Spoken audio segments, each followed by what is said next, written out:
Boreal Televisión presenta.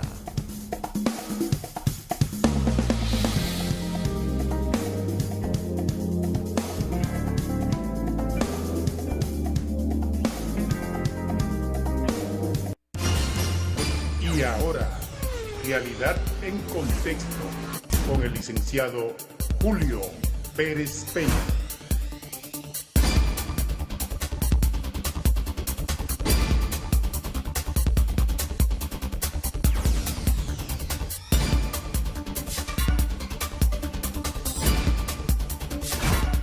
Saludamos a los amigos televidentes que nos sintonizan en el país, la región y el mundo a través de Boreal Televisión. Realidad en Contexto a partir de ahora, compañía del licenciado Reinaldo Enrique, todos los viernes, hablando de temas de derecho. Buenas noches. Buenas noches. Licenciado. Sí, así es. Un placer. Tema bien interesante hoy. Tiene que ver con las sucesiones. Un tema un poco espinoso es en el contexto familiar. A veces sí, a veces no, pero en la generalidad de los casos se convierte en litis, proceso litigioso, dado el hecho de que a veces solo se quiere quedar con todo. Licenciado. Sí, sí. Buenas noches. Es que mire qué es lo que pasa. Este tema es un tema que envuelve prácticamente, como dice el nombre del programa, una realidad en contexto. Sí, sí, porque un contexto. Es que ese tema de las sucesiones y liberalidades y que tiene que ver con la herencia legal, ¿verdad? La famosa sucesión a intestat o heredad legal.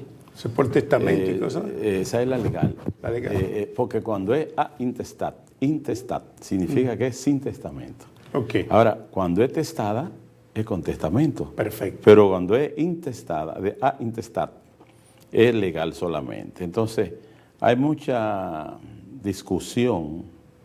Ese tema es bastante amplio, porque cuando usted dice que conforme al 718 del Código Civil, que tiene que ver con la apertura de la sucesión, y es cuando fallece la persona de aquel de quien se deriva, que le llaman el causante.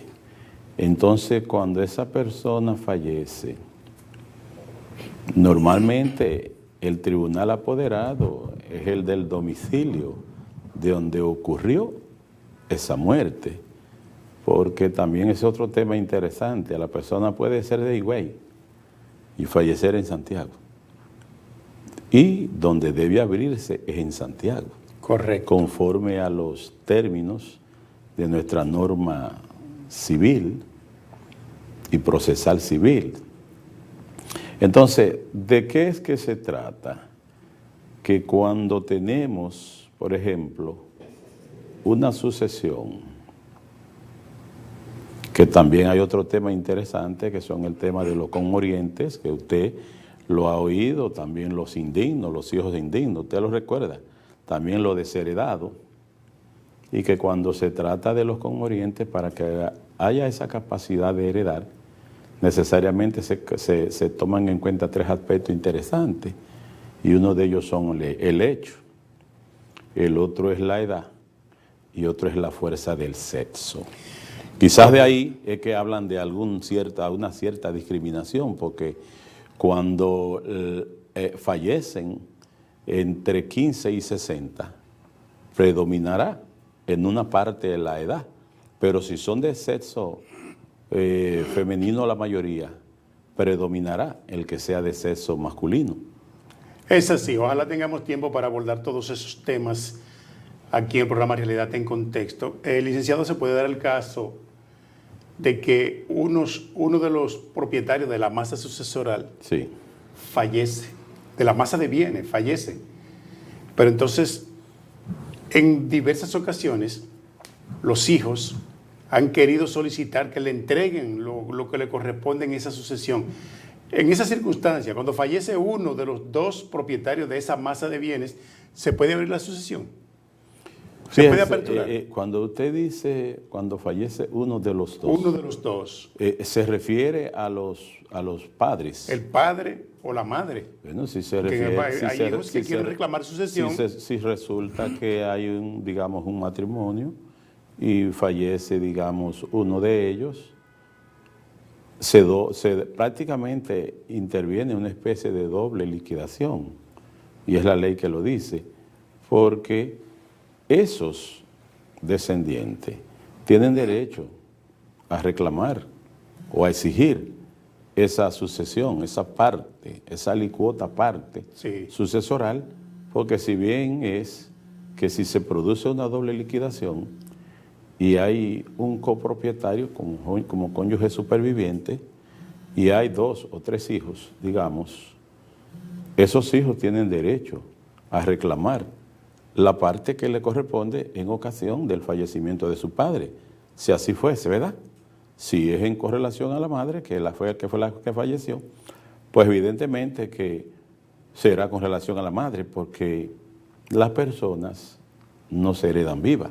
No. Tiene necesariamente, para que se pueda aperturar una sucesión, tiene que ocurrir ese hecho, El fallecimiento de uno de los el dos. fallecimiento de uno de los dos, que es de quien se va a derivar esa sucesión o esa liberalidad, porque realmente es un asunto interesante. Hay variaciones de disposiciones en los últimos tiempos, pero sí, hasta ahora lo que predomina es eso. Ok, la doble liquidación. No, que se producirá una parte que le corresponderá a la cónyuge superviviente, Sí. y otra parte a los descendientes. Que será porque- sucesión más adelante también. Y cuando aquella fallezca también, pues entonces eso se convertirá en otro tipo de sucesión también, Digo, si no lo vende. más adelante. Si no lo vende, porque toda persona con capacidad y calidad, sin importar la edad, tiene facultad de vender Ahora, sus lo bienes. que hay en la práctica, Sí. lo que hay en la práctica es que cuando fallece uno de los padres, Sí. los hijos se quedan tranquilos hasta que se dé el otro hecho, y así puedan ellos apoderarse de todo. En ocasiones se da eso en gran medida, pero hay otros que no, hay otros que dicen, no, espérate, yo voy a recibir, yo quiero lo mío. Los intereses. Entonces quieren administrar cosas.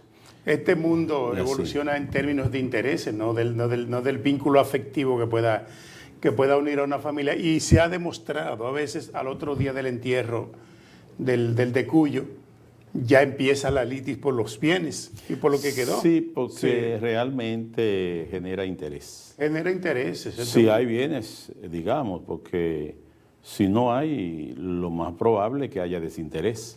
Usted es un mundo complicado. Mira, usted me hablaba ahorita que se puede desheredar a un hijo. ¿Y cómo? Porque si usted lo tiene reconocido, es su hijo biológico. Hay un documento que le llaman acta de nacimiento, que es con el cual usted prueba su estado civil, ¿verdad? El acta de nacimiento, que es el primer documento que usted tiene para luego tener un documento de identidad electoral. Si está reconocido por el... ¿Cómo puede decir? Mire qué es lo que, Explíqueme eso, lo que explíqueme pasa, eso. es que en el Sí. código, tú sabes que el Código Civil es que Sí. regula todas Sí. esas situaciones. Entonces, si el televidente que está aquí busca el Código Civil y se lee el artículo 727, Sí. se va a dar cuenta de lo que le llaman los hijos indignos, y a través de esa vía, ¿y cuáles serían esas condiciones para que se puedan desheredar? Bueno, son diversas. Por ejemplo, un hijo que haya ocasionado la muerte a un padre, Ah, bueno. o no la haya ocasionado o haya intentado ocasionarla y se puede demostrar, pues se convierte en un hijo indigno y ese padre puede desheredarlo. Perfecto. Necesariamente, No, claro, hay un procedimiento que tiene que someter, porque un hijo que haya sido declarado indigno porque intentó quitarle la vida a uno de sus padres. Y el 727 del Código Civil dice que cuando se intenta o se asesina o se dirija alguna acusación contra uno de esos padres, es susceptible de ser declarado indigno. Y lo más grande, que todo hijo indigno deberá devolver todo lo que se le haya Bien. podido entregar. Sí. con relación a los bienes. Y ese es un medio de cómo poder entonces desheredar a ese hijo indigno. Y pierde todo. ¿Quiénes son llamados a la sucesión? Bueno, son llamados a la sucesión todo aquel que esté en el grado más cercano, ¿verdad? Porque, por Sí. ejemplo, si hay grados que la misma ley contempla y estamos diciendo que existen órdenes sucesorales, igual que existen órdenes, existen grados. ¿Cuáles son esos grados? Y entonces, si analizamos primero los órdenes, Sí, y efectivamente. estamos estableciendo que hay una línea recta descendiente y también una línea recta ascendiente, también hay una línea recta o colateral, privilegiada, Que eso es lo que la esa norma se establece. que esa se divide Sí. en dos, porque para muchos autores los órdenes son tres, Sí. porque ellos dicen, bueno, línea recta ascendiente, descendiente y colaterales, pero que los colaterales se dividen en dos, porque son Sí. colaterales ordinarios y colaterales privilegiados. Ahora, ellos concursan dependiendo en el grado que le corresponda. Por ejemplo, porque un grado excluye a otro, Sí. un orden sustituye a otro. Por ejemplo, Efectivamente. en línea recta descendiente, siempre que existan sucesores hasta el infinito, tienen derecho. Entonces, ya no podríamos hablar de ningún otro orden porque ellos Cuando ocupan, dice hasta el infinito, ¿a qué se refiere? que podrán siempre tener la condición de heredar. Quinto grado. Ahora, como los grados se verifican por generaciones, Efectivamente. entonces hay que entender que primero los hijos Sí. del causante, luego los nietos, los bisnietos, los tataranietos, en ese orden hasta el infinito. ¿Por qué? Porque si una persona fallece y deja 2 hijos, y de esos 2 hijos quizás tienen otros hijos, y vamos a suponer, porque para que pueda operar la representación, y ahí hay una situación interesante establecer, porque el 725 dice que para poder tener vocación de heredar, hay que estar vivo. Correcto. A la hora del fallecimiento del causante, ¿no? Sí. De la persona que falleció. Pero que eso tiene 2 condiciones, que deben hacerse vivo y viable. Sí. Entonces, si esa persona que fallece deja 2 hijos, para poner un ejemplo, y esos hijos nacieron vivos y viables, significa que están aptos, tienen vocación para heredar. Sí, sí, sí. Pero hay una situación ¿En qué grado entran? en primer grado, Perfecto. línea Sí, recta sí. descendiente. Efectivamente. Pero y si resulta que de esos 2 hijos, el padre de ellos fallece y ellos automáticamente entran. Pero vamos a poner un ejemplo, que el padre no ha fallecido y fallece un nieto, y eso lo vamos a explicar en el próximo segmento. Regresamos en breve.